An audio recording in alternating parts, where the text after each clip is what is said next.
যতই নিজের সংসার গুছিয়ে নাও না কেন, যতই নতুন ঠিকানাকে আপন করে নাও না কেন, মা বাবার বাড়ির সেই টানটা কিন্তু কখনোই কমে না। সেই উঠোন, সেই ঘর, আর সবচেয়ে বড় কথা মায়ের ডাক, বাবার স্নেহ, এগুলো কোনো কিছুর সঙ্গেই তুলনা হয় না। নমস্কার সবাইকে, আমি মহুয়া। আবারও একটা নতুন ভিডিওতে আপনাদের সকলকে স্বাগত। আবারও আমি আমার সেই পুরনো ঠিকানায়।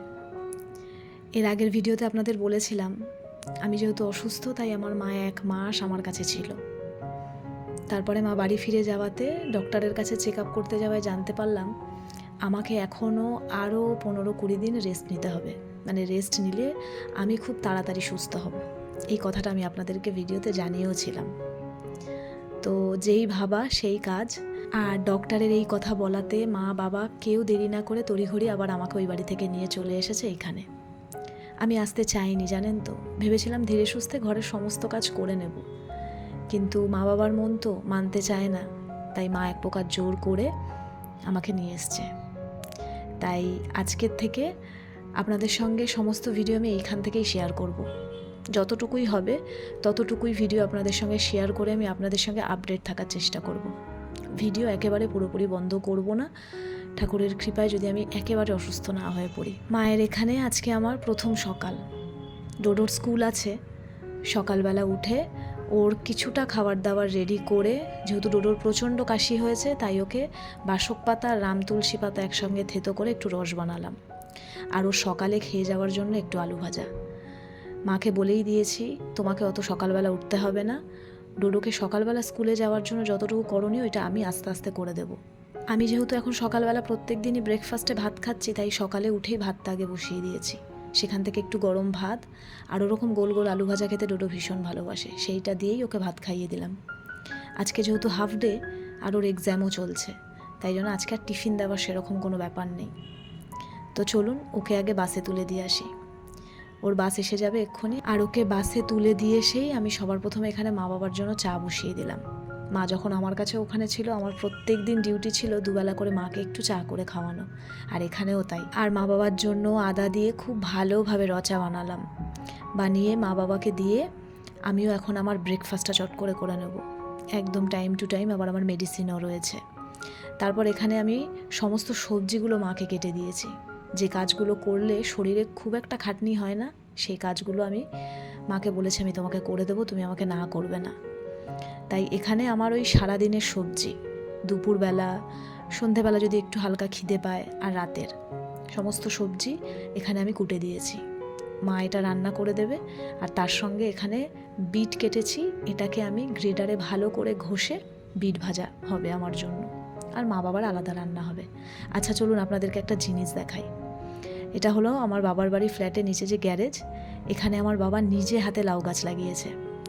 অনেক লাউ হয়েছে জানেন, কিন্তু এর আগে কখনো আপনাদেরকে দেখানোর সুযোগ হয়নি। কিন্তু আজকে যখন আমি এখানে রয়েছি ভাবলাম এই সুযোগটা একদম হাতছাড়া করব না। গাছ একদম শেষের দিকে আর এই দুটো লাউই হয়ে রয়েছে। তাই বাবা যখন লাউগুলো কাটতে যাচ্ছিল আমি বললাম দাঁড়াও, আমিও যাব, আমিও আমার বন্ধুদেরকে দেখাবো। তো এই যে বাবা লাউটা কাটছে, আর এই লাউ ফ্ল্যাটে বাবা সবাইকে দিয়েছে, আমিও খেয়েছি, আমার শ্বশুর বাড়িতে শ্বশুর শাশুড়িও খেয়েছে। ভীষণ ভালো, মানে একদম সার ছাড়া। আর এত আনন্দ হচ্ছে আপনাদেরকে আমি বলে বোঝাতে পারবো না। আপনারা হয়তো আমার স্মাইলটা দেখে বুঝতেই পারছেন, আমার ঠিক আমাদের পুরনো বাড়ির কথা মনে পড়ে যাচ্ছিল তখন। মানে যখন আমাদের এই ফ্ল্যাট হওয়ার আগে আমার বাবা নিজে হাতে আমাদের জমির ওপর এরকম গাছ করতো, তখনও খুব ভালো এরকম লাউ হতো। তাই ভীষণ ভালো লাগছে লাউ দুটোকে মানে দেখতে পেয়ে নিজের হাতে ধরে। আর এখানে উচ্ছে গাছও লাগিয়েছে, অনেক উচ্ছে হয়েছে ছোট ছোট, তো সেটাও একটু দেখিয়ে দিলাম।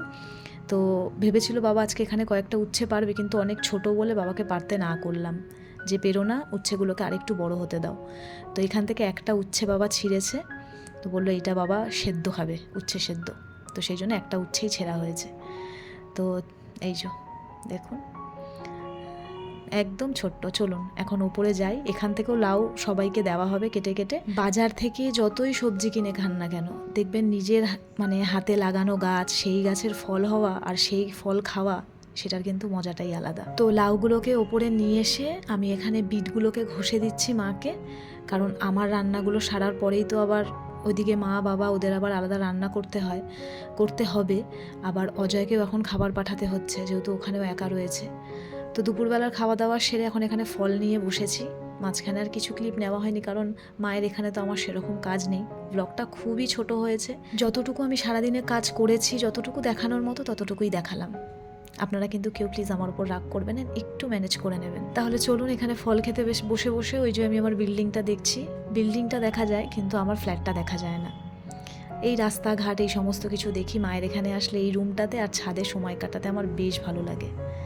তো আজকের ভিডিওটা এখানেই শেষ করলাম। সকলে ভালো থাকবেন। ভিডিওটা কেমন লাগলো অবশ্যই জানাবেন।